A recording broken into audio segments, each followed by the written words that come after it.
محمد وعلى آله وأصحابه أجمعين.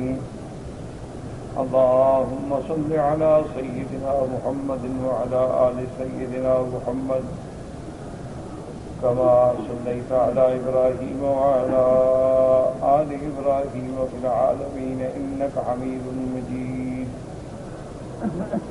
أعوذ بالله من الشيطان الرجيم. بسم الله الرحمن الرحيم.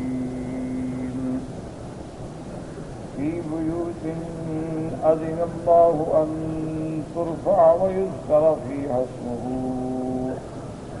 ويسبح له فيها بالغدو والآصال رجال لا تلهيهم تجارة ولا بيع عن ذكر الله وإقام الصلاة وإيتاء الزكاة يخافون يوما تتقلب فيه القلوب والأبصار ليجزيهم الله أحسن ما عملوا ويزيدهم من فضله والله يرزق من يشاء بغير حساب.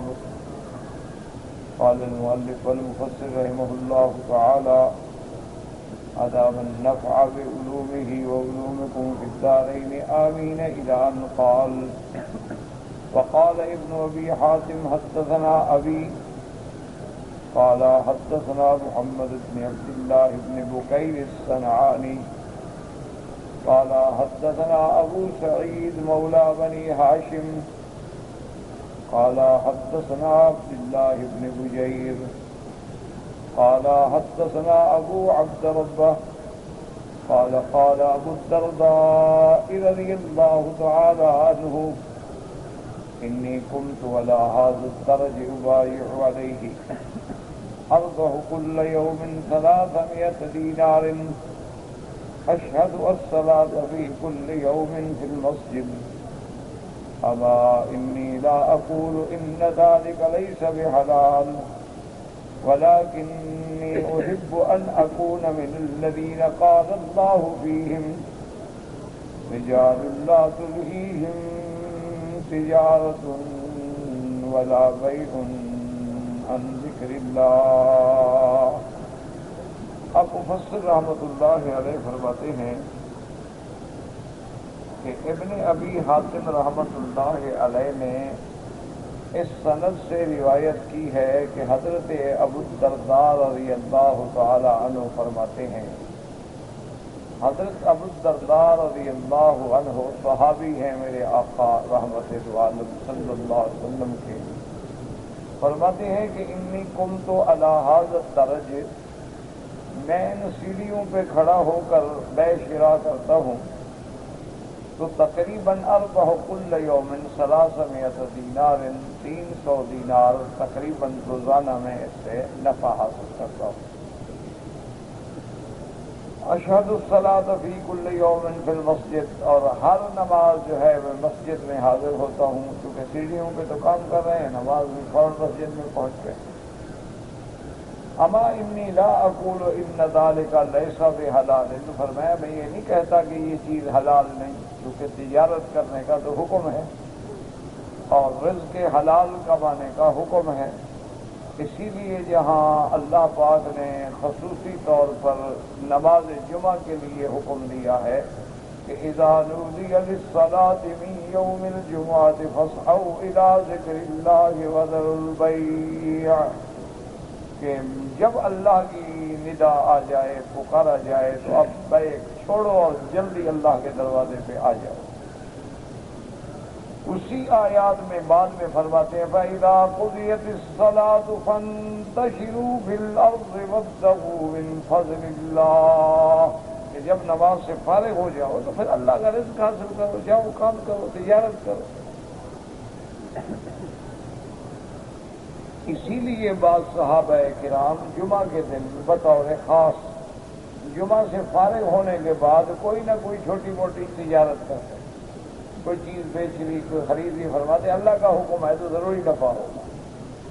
اس لیے مقصد یہ ہے کہ مسجد کے اندر تو کاروبار تجارت کرنا حرام ہے، اس لیے کہ رحمت دو عالم نے فرما دیا کہ کوئی بے شرع کی بات بھی کر رہا ہو تو آپ فوراً اس کو کہیں کہ لا ربح اللہ کی تجارت، اللہ تمہیں اس میں نفع نہ دے، کامیاب نہ کریں۔ لیکن مسجد سے باہر بے شرع جو ہے وہ تو حرام نہیں، اسی لیے حضرت ابو الدرداء رضی اللہ تعالیٰ عنہ فرماتے ہیں کہ میں یہ نہیں کہتا کہ یہ حلال نہیں، حلال ہے، لیکن میں چاہتا یہ ہوں کہ اللہ مجھے ان لوگوں میں رکھے کہ جن کے بارے میں خدا نے قرآن میں فرمایا ہے کہ رجال لا تلہیہم تجارت ولا بیع عن ذکر اللہ، میرے بندے ایسے ہیں کہ جن کو تجارت یا بیع شراء اللہ کے ذکر سے غافل نہیں کرتی، نماز قائم کرنے سے غافل نہیں کرتی، و اقام الصلاۃ و ایتاء الزکوٰۃ، اور زکوٰۃ ادا کرنے سے غافل نہیں کہ پیسہ آ گیا زکوٰۃ ہی بھول گئے، پیسہ آ گیا تو نمازوں کی اقامت چھوڑ۔ اسی لیے آپ دیکھیں کہ قرآن پاک میں جہاں جہاں اللہ نے نماز کا حکم دیا ہے وہاں یہ نہیں فرمایا کہ نماز پڑھو، ہر جگہ یہی حکم ہے، اقیم الصلاۃ، اقام الصلاۃ، یقیمون الصلاۃ، اقم الصلاۃ۔ تو اقامت الصلاۃ کا معنی یہ ہوتا ہے کہ نماز کو اس کے اوقات مقررہ میں اس کے شروط و ارکان کے ساتھ ادا کرنا۔ اب ایک آدمی نماز پڑھتا ہے لیکن وقت کا خیال نہیں کرتا تو اقامت الصلاۃ نہیں۔ اسی طرح ایک آدمی نماز پڑھتا ہے لیکن رکوع سجود میں ٹکرے مار رہا ہے تو اقامت الصلاۃ نہیں۔ اسی لیے جب صحابی نے میرے محبوب رحمت دو جہاں صلی اللہ علیہ وسلم کے سامنے نماز پڑھی اور سلام کیا، فرمایا ارجع فصلی، دوبارہ پڑھو نماز، تم نے نماز نہیں پڑھی۔ اس نے دوبارہ پڑھی، پھر آیا، آپ نے فرمایا ارجع فصلی، تم نے کیا سنت ہے، 3 دفعہ لوٹا۔ چوتھے دفعہ حضور نے فرمایا کہ یہ تو نماز نہیں ہے کہ اللہ اکبر ٹکرے مار رہا ہے، آرام سے رکوع کرو حتیٰ تطمئن راکعا، کہ ہر ہڈی اپنی جگہ پہ آ جائے اور سکون سے اطمینان سے تسبیحات جب ادا کریں تو آپ کو پتہ ہو میں کیا کہہ رہا ہوں، سبحان ربی العظیم۔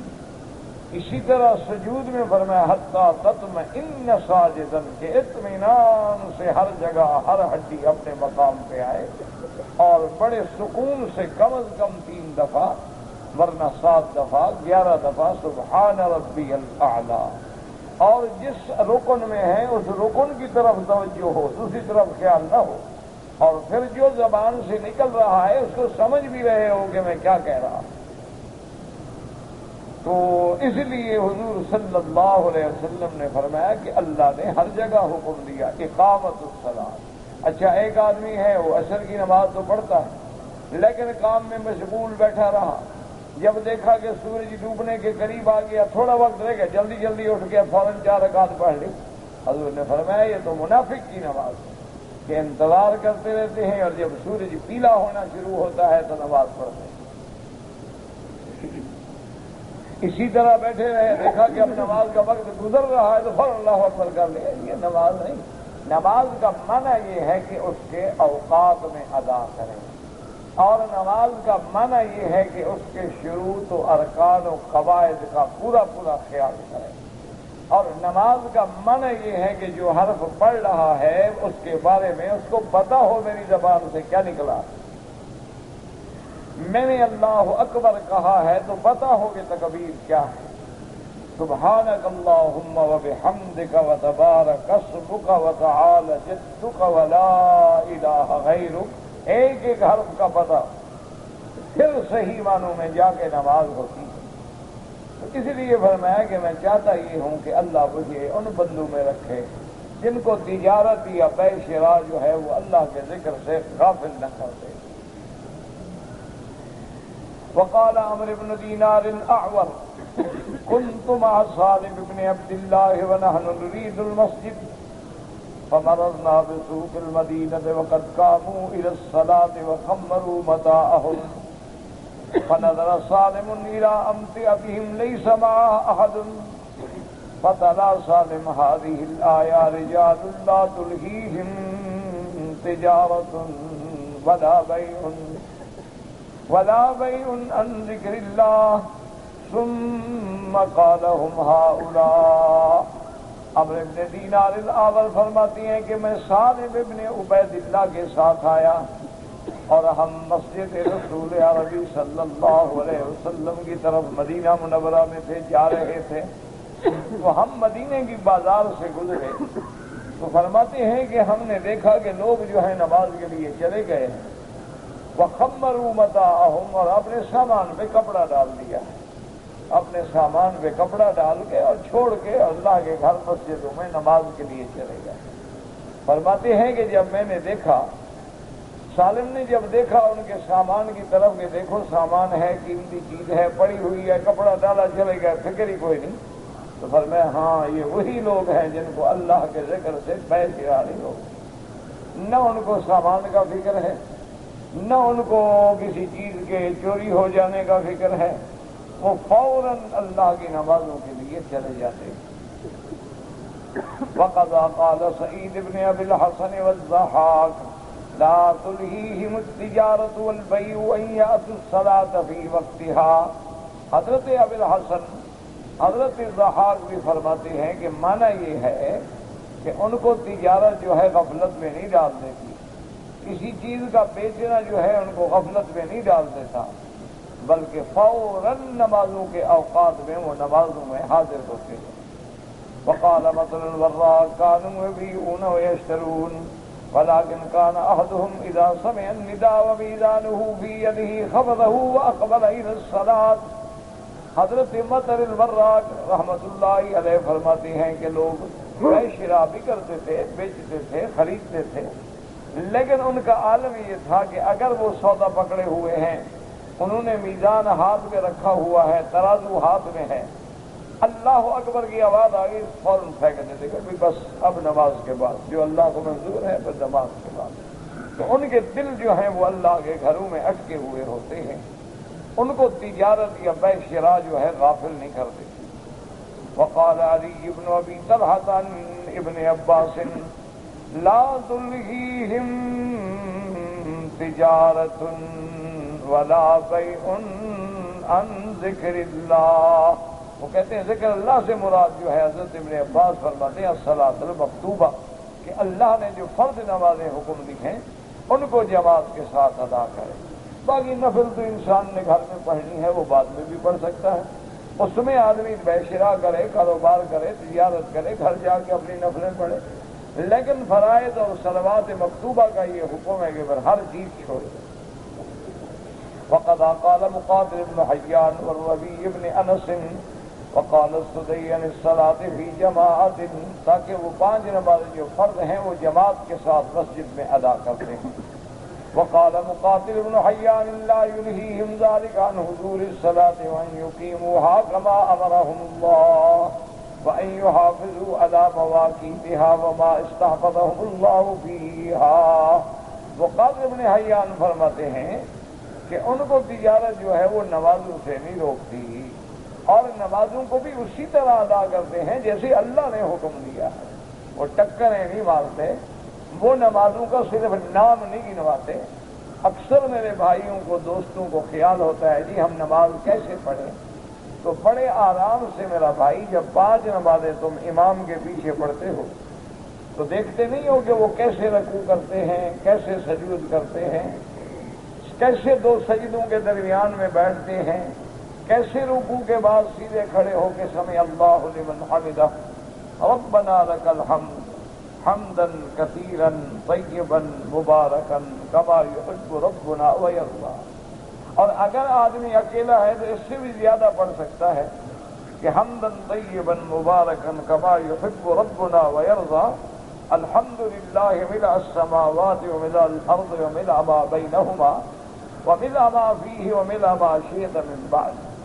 اسی طرح چاہے تو اور بھی پڑھ سکتا ہے اللہم باعث بین خطایانا کما باعثت بین المشرق والمغرب۔ تو بہرحال اگر نماز سیکھنی ہے تو 5 دفعہ تو تمہیں سکھایا جا رہا ہے، 5 دفعہ تم امام کے پیچھے نماز پڑھتے ہو، 5 دفعہ اس کے پیچھے رکوع اور سجود کرتے ہو، تو تمہیں پتہ نہیں کہ رکوع کتنے آرام سے کیا جاتا ہے، جب امام سے سلام پھیر لیتے ہو اور سنتیں پڑھنی ہو تو جناب پھر 1 منٹ بھی نہیں لگاتے.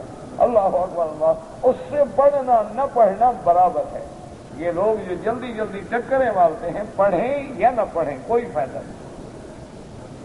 نماز اسی کا ثواب ملے گا جو شروط و ارکان کے مطابق ہوگی. اگر شروط و ارکان، اب دیکھیں آپ سارا دن روزہ رکھیں لیکن سورج ڈوبنے سے 2 منٹ پہلے پانی پی لیں تو روزے کا ثواب ملے گا؟ تو مانا آپ نے جب غلطی کی، اس کے حقوق کا خیال نہیں کیا، اس کے قواعد و ارکان کا خیال نہیں کیا تو ثواب ختم ہو گیا. اسی طرح نماز ہے کہ آدمی نے اگر اس کا خیال نہیں کیا تو اس کا بھی کوئی فائدہ نہیں ہوتا، ثواب ختم ہو جاتا ہے.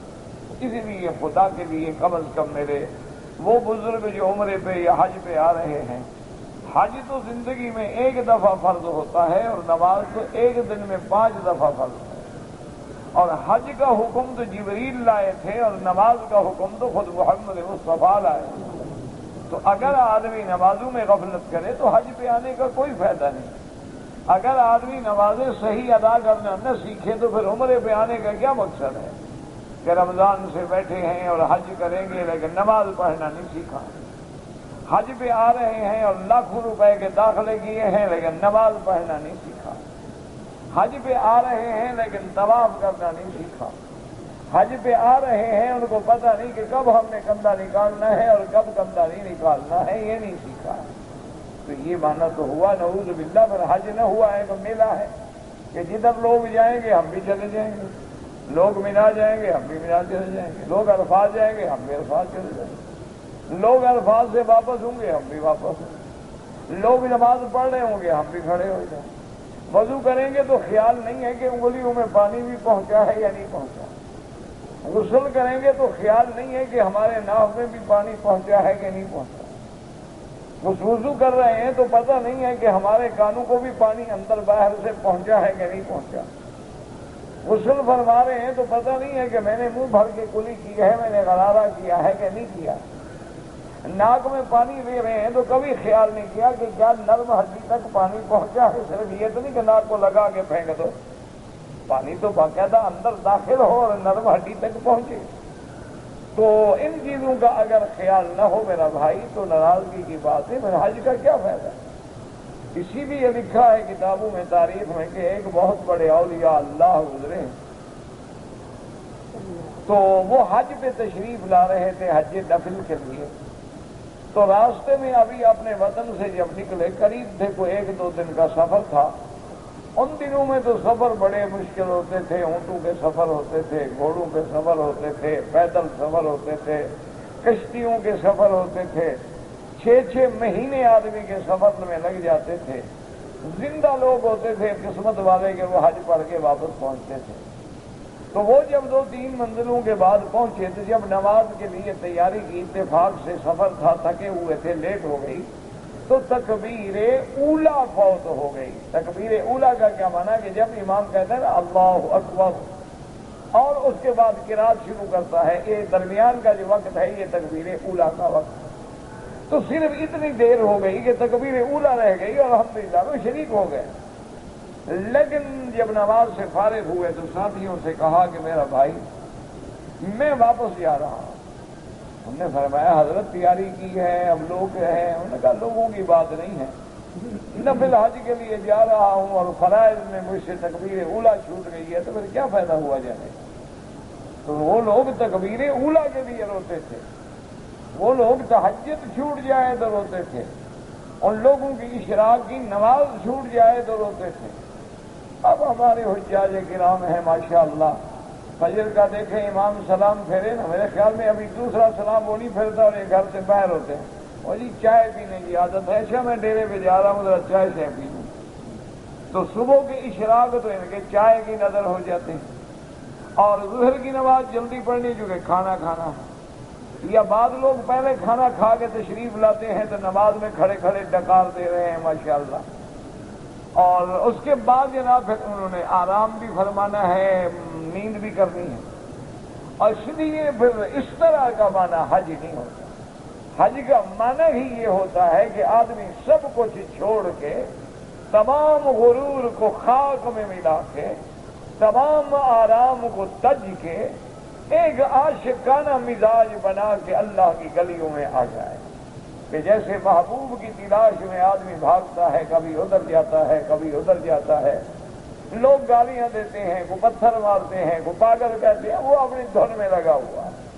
تو یہ تو معنی یہ ہوتا ہے کہ جب تمہیں اللہ نے حج نصیب کیا ہے تو کبھی تم طواف میں نظر آؤ، کبھی تم صفا و مروہ کے عمرے میں نظر آؤ، کبھی تم قرآن پڑھتے ہوئے نظر آؤ، کبھی اللہ کا ذکر کرتے ہوئے نظر آؤ، کبھی دیکھو تو جناب اگر ساتھی وہ بھائی قسمت سے آئے ہیں، 1,00,000 قرآن کا ثواب کون حاصل کر سکتا ہے؟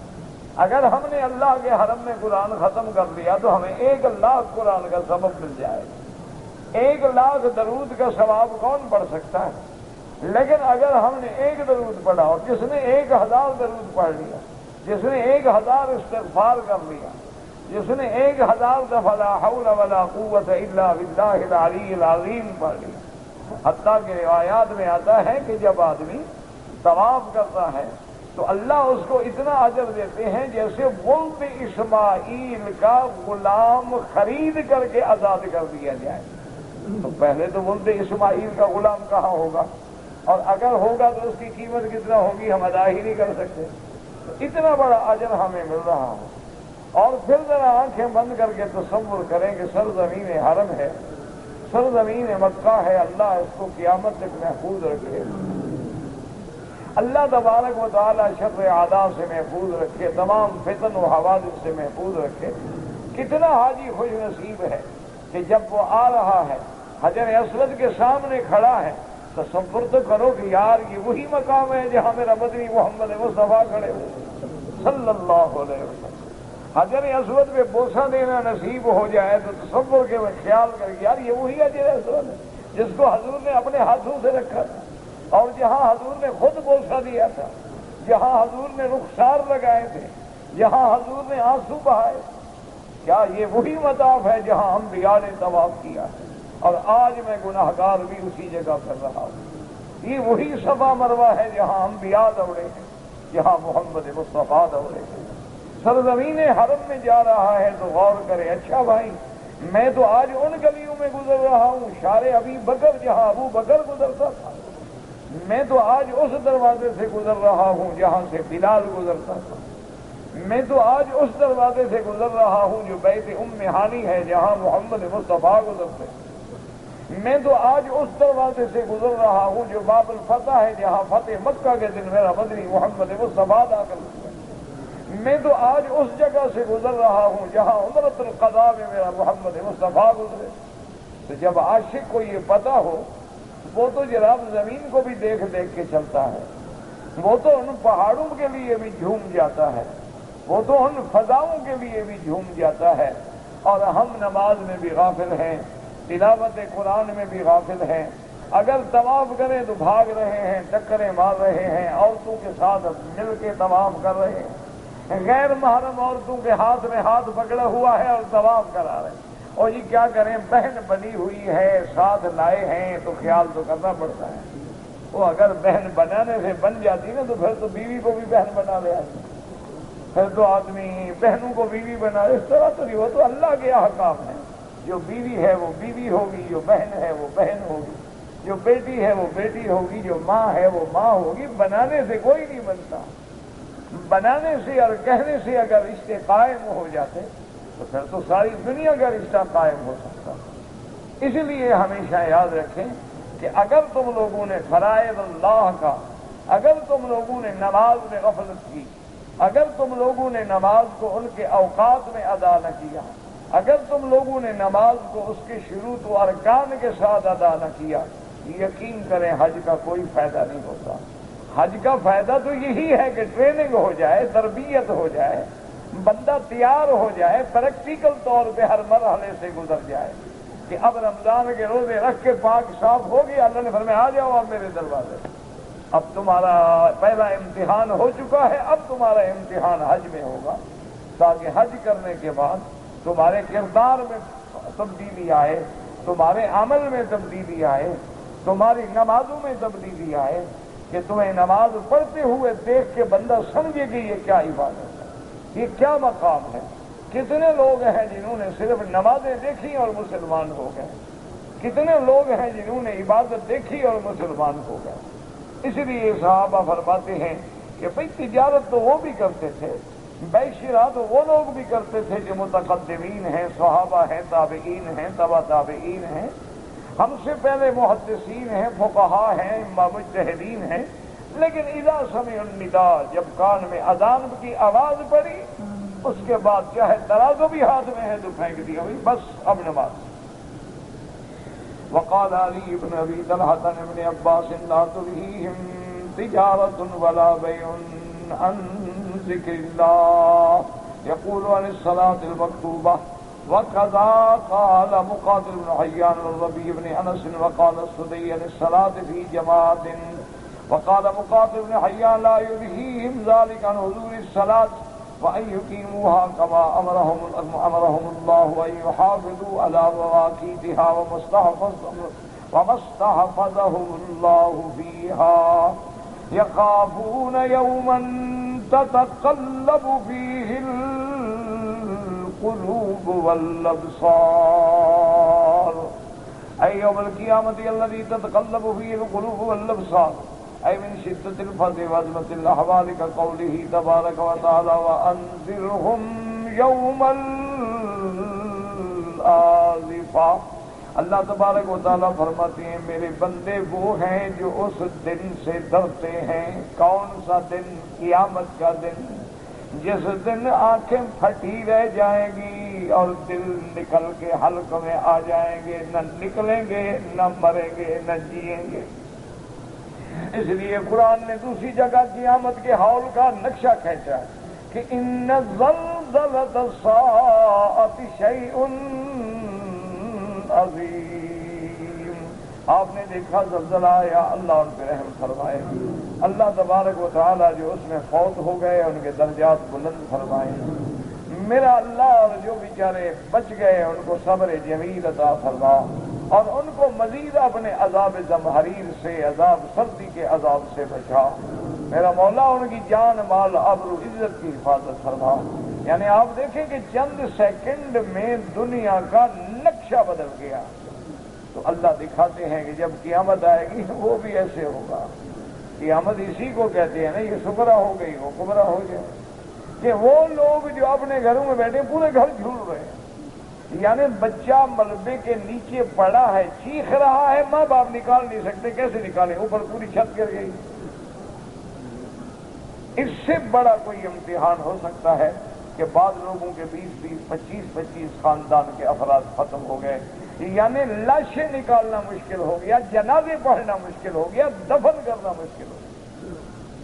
اللہ ان لوگوں کو جزا دے جو مدد کر رہے ہیں، چاہے وہ انفرادی مدد کر رہے ہیں، جماعتی مدد کر رہے ہیں، وہ دینی جماعتیں ہیں، وہ سیاسی جماعتیں ہیں، وہ NGOs ہیں، وہ افواج ہیں، اللہ ان کی محنتوں کو قبول فرمائے۔ اللہ تبارک و تعالیٰ ان کی قربانی کو کہہ دینا میرا بھائی بڑا آسان ہے۔ جہاں پہاڑ اپنی جگہ سے ہل جائیں، جہاں سڑکیں پھٹ جائیں، جہاں دروازے روڈیں بند ہو جائیں، جہاں ہیلی کاپٹر اڑ کے اتر نہ سکے، اب مجھے بتائیں نا اب لاش کیسے لے آئیں؟ یہ تو ایک معمولی سا جھٹکا ہے نا، تو جب قیامت کا جھٹکا ہوگا اس کا کیا حال ہوگا؟ اس کا فکر کیا ہے؟ کبھی سوچا نہیں؟ ایسے بھی لوگ ہیں ماشاءاللہ جناب، پہلے خیمہ بیچتے تھے 400 کا، اب 4000 کا بیچ رہے ہیں کہ موقع مل گیا کما لو۔ ایسے ملعون لوگ بھی ہیں نا، ٹرک کا کرایہ 10,000 اب 24,000۔ ایسے ملعون لوگ بھی ہیں جو وہاں روتے ہوئے پہنچے اور کہا کہ جی یہ جو بچی ہے نا اس کے ہم وارث ہیں۔ کوئی وارث نہیں، بچی اغوا کرنا چاہتے ہیں۔ ایسے لوگ بھی وہاں پہنچے ہیں، زبردستی وارث بن رہے ہیں، مقصد کیا؟ بچے لے لو۔ انا للہ و انا الیہ راجعون۔ اللہ اکبر۔ اور ایسے بھی موجود ہیں جنہوں نے اپنی جائیدادیں اٹھا کے لگا دی، جو کچھ اللہ نے دیا انہوں نے کہا دے دو بس۔ ایسے بھی لوگ ہیں کہ ایک بچی کی شادی ہوئی، غریب تھے، غریب بچی ہے، جو کچھ شادی میں اس کو ملا گھر والوں سے، شوہر سے، سارا سامان اکٹھا کر کے شادی کی رات اس نے کہا کہ یہ زلزلے والوں کو دے دو، ہم ایسے زمین پہ سو سکتے ہیں۔ ایسے بھی لوگ ہیں، لیکن غریب وہ جو تمہارے بڑے بڑے ہیں نا سردار، وہ ابھی تک سرے دار ہیں۔ وہ جو بڑے بڑے لوگ ہیں نا جو ایک ایک پلاٹ سے 10-10 کروڑ کماتے ہیں، وہ 10 لاکھ بھی نہیں دے سکے بدلا۔ جنہوں نے لوٹ کے قوم کا خون نچوڑ کے پی گئے ہیں، اور ہیں کون جی؟ سردار، سرمایہ دار۔ انا للہ و انا الیہ راجعون۔ ان کو توفیق ہی نہیں ہوئی۔ جن کے کتے بجیروں میں سفر کرتے ہیں، گاڑیوں میں سفر کرتے ہیں، مکھن کھاتے ہیں، بنسن کے چاکلیٹ کھاتے ہیں، ان کو توفیق نہیں ہوئی کہ وہ 100 روپیہ بھی وہاں دے دیں۔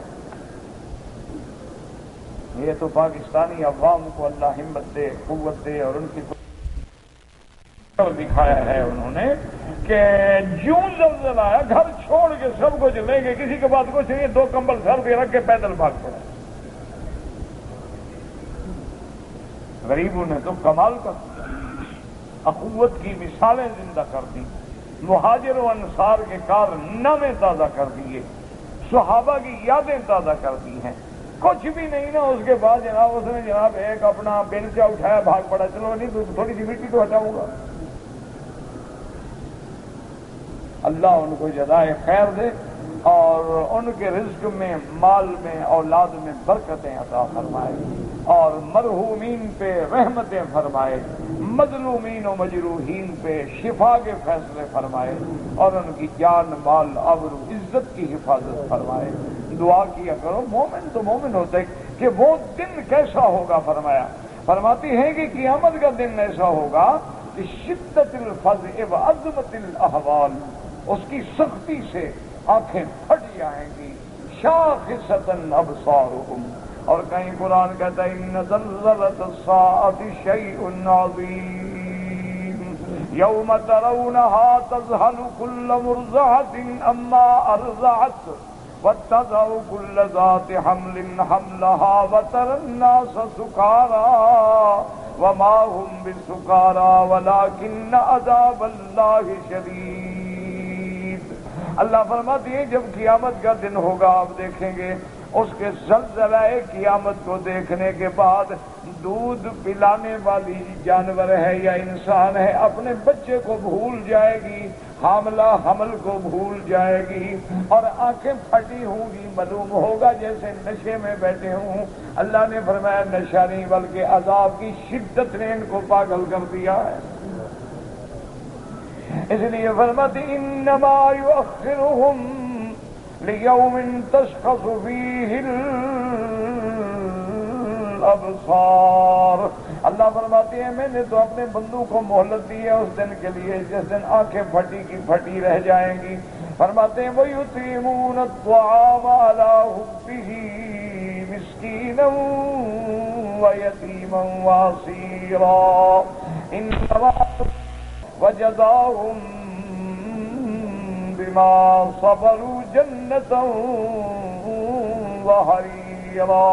اللہ فرماتے ہیں میرے ایمان والے بندے باوجود اپنی خواہش کے، ضرورت کے، کبھی مسکینوں کو کھلاتے ہیں، یتیموں کو کھلاتے ہیں، قیدیوں کو کھلاتے ہیں، اور ساتھ یہ بھی کہتے ہیں ہم تمہیں اللہ کی رضا کے لیے کھلا رہے ہیں، تم سے کوئی بدلہ، کوئی شکریہ، کوئی جزا ہم نہیں چاہتے۔ ہم تو اس دن سے ڈرتے ہیں کہ جس دن اللہ تبارک و تعالی یومن ابوسا سخت پر شروع دن فبقاہم اللہ شر ذالک اليوم، پھر اللہ نے ان کو بچا لیا اس دن کے شر سے، وَلَقَّاهُمْ نَظْرَةً وَسُرُورًا، اور اللہ نے اس کے بدلے میں ان کو تر و تازگی، چہرے پہ بشاشت، چہرے پہ خوشی نصیب فرما دی۔ وَجَزَاهُمْ بِمَا صَبَرُوا جَنَّةً وَحَرِيرًا، اور جو انہوں نے دنیا میں تکلیفیں کی، صبر کیا، اللہ آج ان کو جنت کا بدلہ دیں گے، اور وہاں کی ریشمی وہاں کی ریشم کی پوشاکیں یا وہاں کی ہر نرم و نعمت ان کو نصیب ہو جائے گی. جیسے یہاں فرماتی ہے لیجزیہم اللہ احسن ما عملوا، تاکہ اللہ ان کو بدلہ دے ان کے بہتر کاموں کا. ہؤلاء من الذین یتقبلوا الحسنات ویتجاوز عن سیئاتہم. اب مفسر فرماتا ہے یہ وہ لوگ ہوں گے جن کے اللہ نیکیاں تو قبول فرما لیں گے اور برائیوں کو معاف کر دیں گے، درگزر فرما دیں گے. وَيَزِيدُهُم مِّن فَضْلِهِ، اور اپنے فضل سے يَتَقَبَّلُ مِنْهُمُ الْحَسَنَ وَيُضَاعِفَهُ لَهُمْ، صرف احسن عمل نہیں بلکہ حسن بھی قبول فرما لیں گے اور اپنی طرف سے پھر ان کو اور زیادہ دیں گے. ایک کے بدلے میں 10 دیں گے، کبھی 700 گنا، کبھی 1,00,000 گنا بھی عطا، اور اس سے بھی زیادہ دیں دے تو اس سے کون روکنے والا ہے. واللہ یضاعف لمن یشاء کما قال تعالی ان اللہ لا یظلم مثقال ذرہ. اللہ ذرے کے برابر بھی ظلم نہیں فرمائیں گے بلکہ اپنے بندوں کو ان کے اعمال کا پورا بلکہ اپنی رحمت سے زیادہ بدلہ دیں گے. من جاء بالحسنۃ فلہ عشر امثالها، اور فرمایا من ذا الذی یقرض اللہ قرضا حسنا. آج جو تم کسی کو دیتے ہو تو گویا اللہ کو قرض دے رہے ہو، اور جس کو قرض دے رہے ہو بہتر لوٹانے والا ہے. وہ کیسے لوٹائیں گے؟ فرمایا واللہ یضاعف لمن یشاء، جتنا چاہے 1 کا 10 گنا، 700 گنا، 1,00,000 گنا. جیسے یہاں فرماتے ہیں واللہ یرزق من یشاء بغیر حساب. وعن ابن مسعود رضی اللہ تعالی عنہ انه جيء بلبن فعرضه على جلسائه واحدا وكلهم لم يشربه لانه كان صائما، فتناوله ابن مسعود وشربه لانه كان مفطرا. ثم تلا قوله تعالى يخافون يوما تتقلب فيه القلوب والابصار.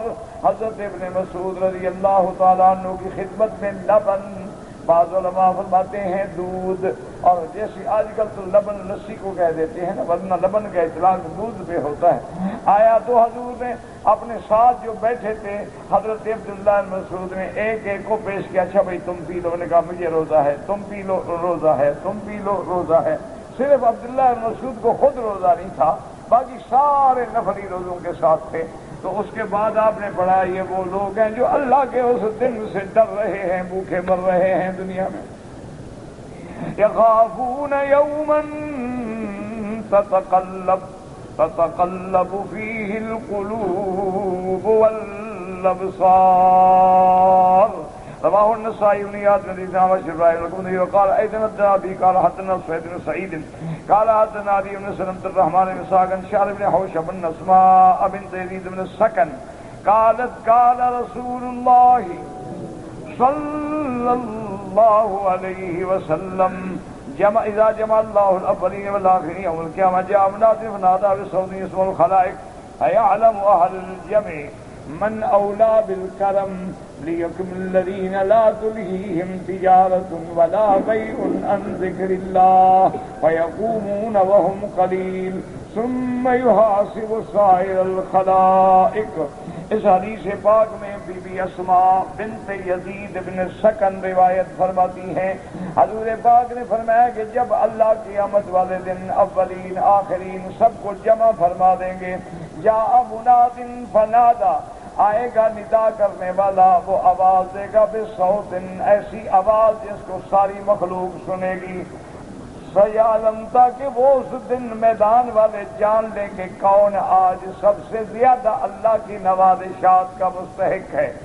اللہ حکم دیں گے وہ لوگ کھڑے ہوں جن کو تجارت اور بے نے میرے ذکر سے نہیں روکا ہے. کھڑے ہوں گے لیکن تھوڑے ہوں گے.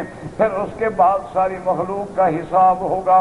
رواه الطبراني من حديث بقية بن اسماعيل بن عبد الله الكندي عن الأعمش عن أبي وائل عن ابن مسعود رضي الله تعالى عنه عن النبي صلى الله عليه وسلم في قوله ليوفيهم أجورهم ويزيد ويزيدهم من فضله قال أجورهم يدخلون الجنة ويزيد من فضله الشفاعة لمن وجبت له الشفاعة لمن صنع لهم المعروف في الدنيا.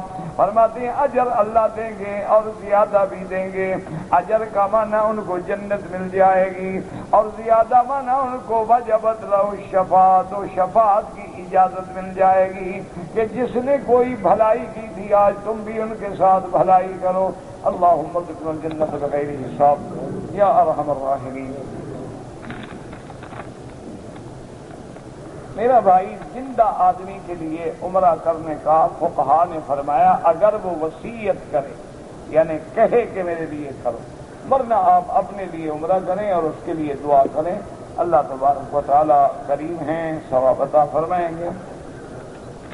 ہاں جو لوگ فوت ہو گئے اب وہ تو نہیں کہہ سکتے نا، ان کے لیے آپ عمرہ کریں، کر کے دعا مانگیں، اللہ ان کو ثواب دے دیں گے. بہرحال آپ کے بیٹے کا آپ فکر نہ کریں، جو اللہ نے لکھا ہے سب خیر ہوگا.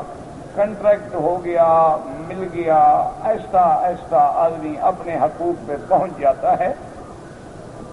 فوراً آپ لڑائی جھگڑے نہ کریں. لاکھ ڈگریاں ہوں، آپ کو زبان نہیں آتی کیا کریں گے؟ آپ کے پاس لاکھ ڈگریاں ہوں لیکن آپ زبان نہیں جانتے. صاف بات ہے کہ ایسا ایسا ٹریننگ کریں، سیکھیں. جب ماحول سے آشنا ہو جائیں گے اللہ تنخواہ بھی بڑھا دیں گے. بہرحال آپ کی بیٹی کا جو حادثہ ہوا، چھوٹے بچے ہیں، حفاظت کے لیے دوسری بیٹی دینا چاہتا ہوں. بیٹی تو بہرحال بیٹی بھی جبر نہ کرو.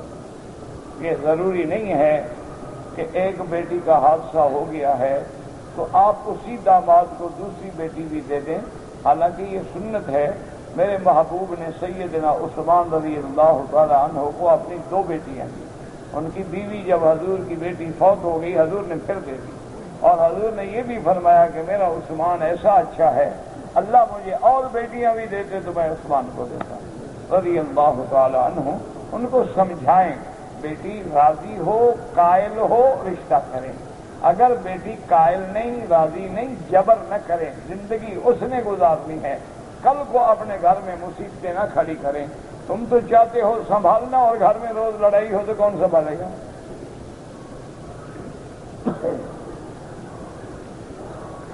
حال امام ابو حنیفہ رحمۃ اللہ علیہ کے نزدیک حج کے مہینوں میں پہلے بندہ اپنے لیے عمرہ کرے، پھر کوئی عمرہ نہ کرے، اس کے بعد صرف حج کرے تو یہ حج تمتع ہوگا.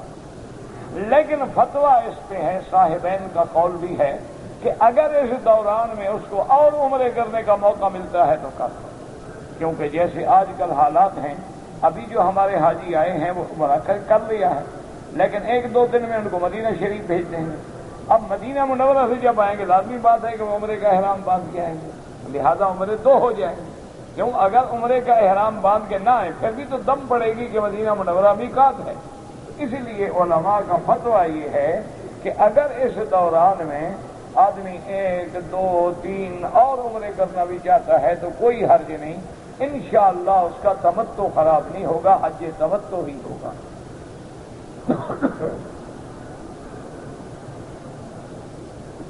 کہتے جی کہ ہم پاکستان سے حج کے لیے تشریف لائے ہیں. بہرحال اپنے آپ کو نہیں لکھا جاتا تشریف لائے ہیں. بہرحال اچھا ہوا کہ آپ تشریف لائے. اب نماز کا کیا حکم ہے؟ نماز کا جناب یہ حکم ہے کہ اگر آپ کی نیت مکے میں 15 دن قیام کرنے کی ہے تو آپ پوری نماز پڑھیں. اچھا ابھی آپ آئے، آپ کو پتا ہے 2 دن کے بعد ہم نے مدینہ شریف جانا ہے تو آپ مسافر ہیں. پھر مدینے کے رستے میں بھی مسافر ہیں. پھر مدینہ منورہ میں 8 دن رہنا ہے، 1 دن آنے کا 1 دن جانے کا، پھر بھی آپ مسافر ہیں. واپس جب آئیں گے پھر دیکھیں گے ہم نے 15 دن رہنا ہے، نیت ہو گئی آپ مقیم ہو. اور اگر نہیں بنتے پھر بھی آپ مسافر ہیں. لیکن آپ کوشش کریں کہ نمازیں جماعت سے پڑھیں، اور امام اگر مقیم ہے تو آپ امام کے پیچھے پوری نماز پڑھیں. احرام کی حالت میں حجر اسود کو بوسہ دینا کوئی منع نہیں، لیکن اگر عطر لگا ہے یا لگ گیا تو فوراً دھو ڈالو. بہرحال اگر کسی نے اپنی بیوی کے ساتھ وجہ غیر فطری یعنی غلط جگہ استعمال کی، نکاح تو نہیں ٹوٹتا لیکن لعنتی ہے ایسا کرنے والا۔ حضور نے فرمایا من اتی فی دبرہا، جو آدمی اپنی عورت کو الٹے راستے سے استعمال کرتا ہے اس پہ اللہ کی لعنت۔ اب تمہاری مرضی، بیوی سے کتنے فائدے ہو گئے کہ لعنتی بھی بن گئے۔ کہتے جی کہ آپ کا کوئی ایسا کیسٹ ہے جس میں میاں بیوی کے حقوق کے بارے میں تقریر ہو؟ اللہ عالم، مجھے بھی یاد رہتی ہے بلا، آج آئی بات گزر گئی، اللہ عالم، ہو سکتا ہے ہو جو لوگ بیچتے ہیں نا ان کو چونکہ کاروبار کرنا ہوتا ہے نا، ان نے خود فرشتے بنائی ہوتی ہیں کہ بھئی یہ توحید پہ ہے، یہ سیرت پہ ہے، یہ صحابہ پہ ہے، یہ حقوق پہ ہے، یہ فضائل پہ ہے، یہ مساجد پہ ہے، یہ فلاں پہ ہے، اور اسے معلوم کرے۔ مجھے کیا پتا ہے، مجھے تو اللہ نے جو توفیق دی میں نے کہہ دیا، اس کے بعد مجھے پتہ نہیں میں نے آج کیا کہا اور کل کیا کہا تھا۔ اگر حرم شریف میں ہمیں موقع ملے اور 4-5 طواف ہم اکٹھے کر لیں، لیکن مسئلہ سمجھو پہلے اچھی طرح، افضل یہ ہے کہ ہر طواف کے بعد 2 رکعات پڑھ کے پھر دوسرا طواف شروع کریں، سمجھ آ گئی، تاکہ مغالطہ بھی نہ ہو۔ بعض لوگ یہ سمجھتے ہیں کہ 5 طواف کا معنی یہ ہوا کہ 35 چکر لگاؤ تو ہمارے 5 ہو جائیں گے، یہ 5 نہیں ہوں گے۔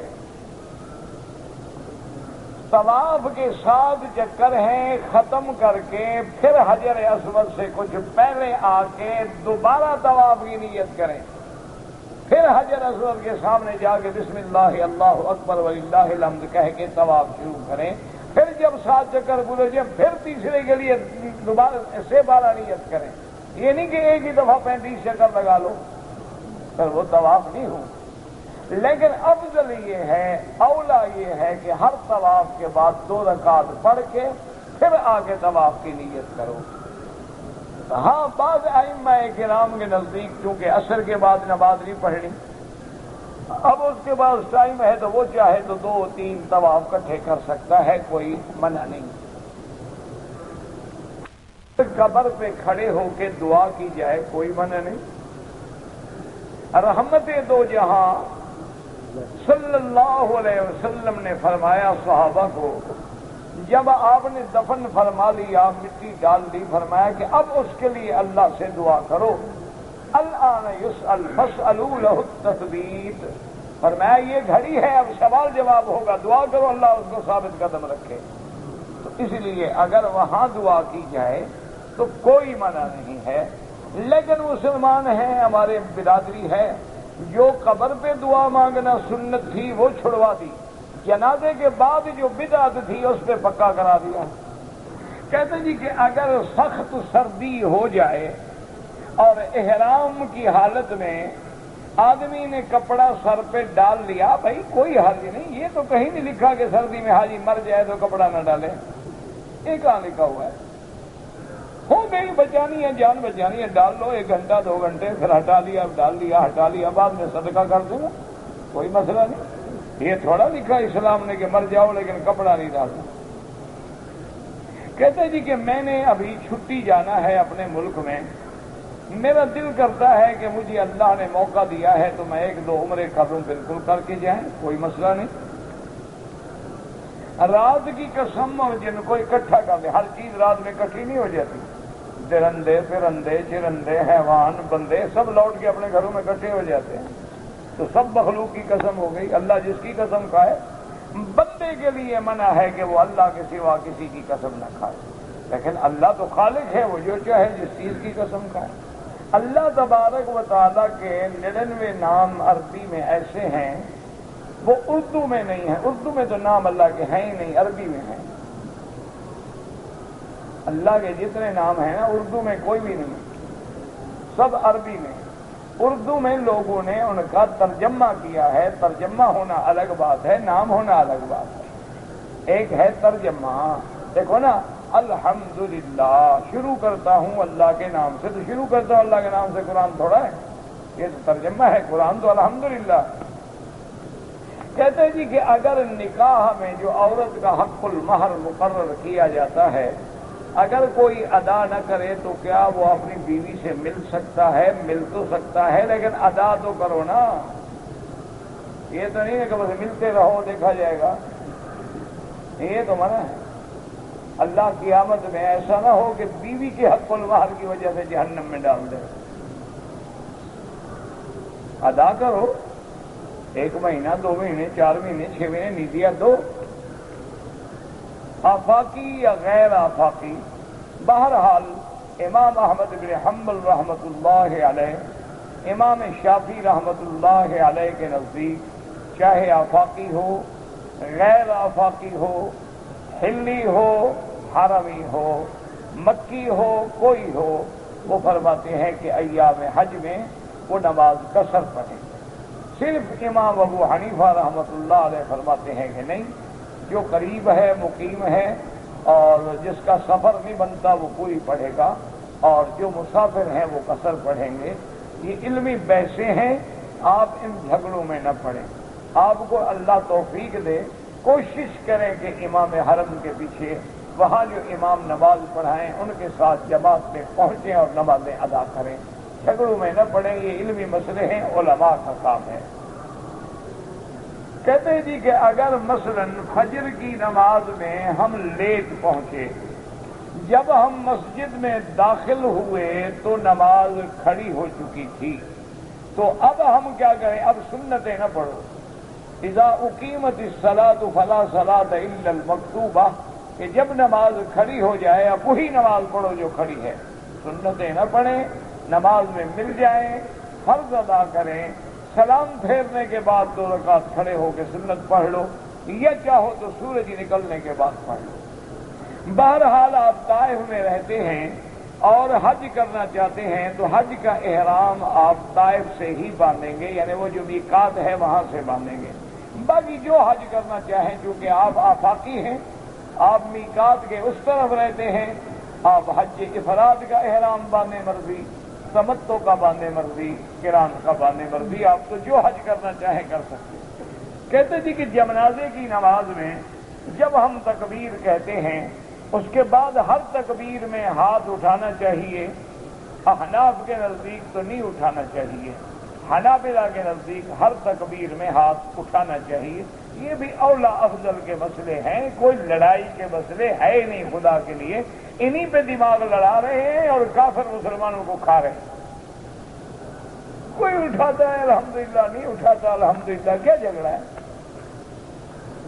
اگر آدمی قبرستان میں جائے اور کہے السلام علیکم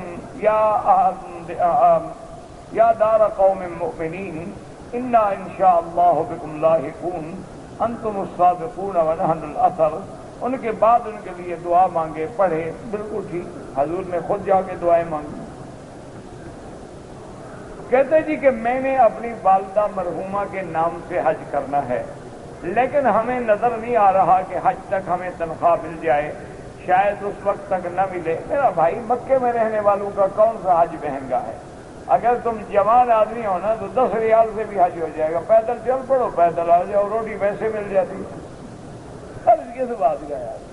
سر منڈانا ہے، سیفٹی موجود ہے، شیشے کے سامنے کھڑے ہو کے اپنا سر خود مڑنا، کوئی مسئلہ ہی نہیں۔ مکے میں رہنے والوں کے لیے تو مفت حج ہے، ان کے لیے کیا تکلیف؟ زیادہ سے زیادہ 50 ریال رکھ لو، 5 ریال میں بیٹھیں گے، مینا پہنچ گئے، 5 ریال میں عرفات پہنچ گئے، 10 ریال میں واپس آ گئے۔ السلام علیکم۔ میرا بیٹا پڑھائی اچھی کرتا تھا، اب نہیں کرتا، اس کے لیے دعا کریں اللہ ہدایت دے، کبھی نظر بد بھی لگ جاتی۔ تو بہرحال علاج یہ ہے کہ آپ اللہ سے دعا مانگیں، اس کو زمزم پلائیں اسی نیت سے کہ اللہ اس کی اصلاح فرما دیں۔ میں اپنی والدہ کے لیے حج کرنا چاہتا ہوں اور میری والدہ جو ہے فوت ہو گئی ہیں، میں نے 1 سال پہلے ان کے لیے عمرہ بھی کیا تھا، اچھا کیا۔ اب کون سا حج ہوگا؟ حج مفرد، وہ 1 سال پہلے والا عمرہ اب شمار نہیں ہوتا۔ بہرحال سونے چاندی میں تو اس کی قیمت لگا کے 2.5% زکوٰۃ نکالیں، 40 بکری پہ 1 بکری، باقی بیل گائے یہ سب کتابوں میں نصاب لکھا ہوا ہے۔ اب یہ اس وقت نصاب کی تفصیل بتانے کا وقت نہیں ہوتا ہے۔ بہرحال اگر ایک عورت 5 تاریخ کو پاکستان سے مکہ پہنچی، اس کو ایام حیض تھے، تو اس کا میرا بھائی حل یہ ہے کہ وہ اپنی بلڈنگ میں بیٹھی رہے، جس دن اس کے حیض کے دن عادت کے مطابق پورے ہو جائیں، مثلاً اس کی عادت ہے 6 دن، عادت ہے 7 دن، عادت ہے 5 دن، وہ پورے کرے، تسلی ہو جائے کہ خون بند ہو گیا، اچھی طرح غسل کرے، پاک صاف ہو کے اپنا عمرہ پورا کرے، اس کے عمرے میں کوئی حرج نہیں۔ رمضان میں والدین جو ہیں والدہ کے لیے عمرہ کیا، طواف کیا، ٹھیک ہے، تو اچھا کیا، بس ہو گیا۔ بہرحال مکے میں رہتا ہوں، میں نے شوال میں عمرہ بھی کیا ہے۔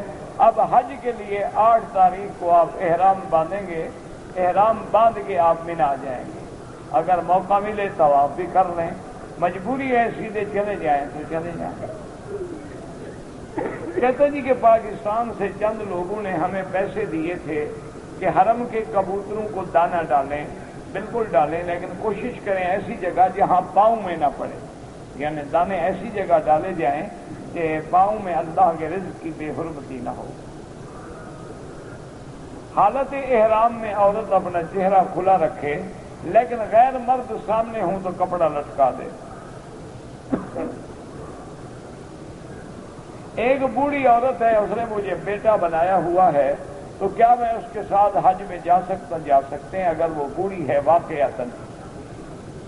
میری ایک بہن جو ہے بیمار ہیں، 2 بہنیں ہیں، ان کی اولاد نہیں ہے، اللہ سب کی بیماریاں دور فرما اور ہر لا ولد کو اولاد صالح عطا فرما۔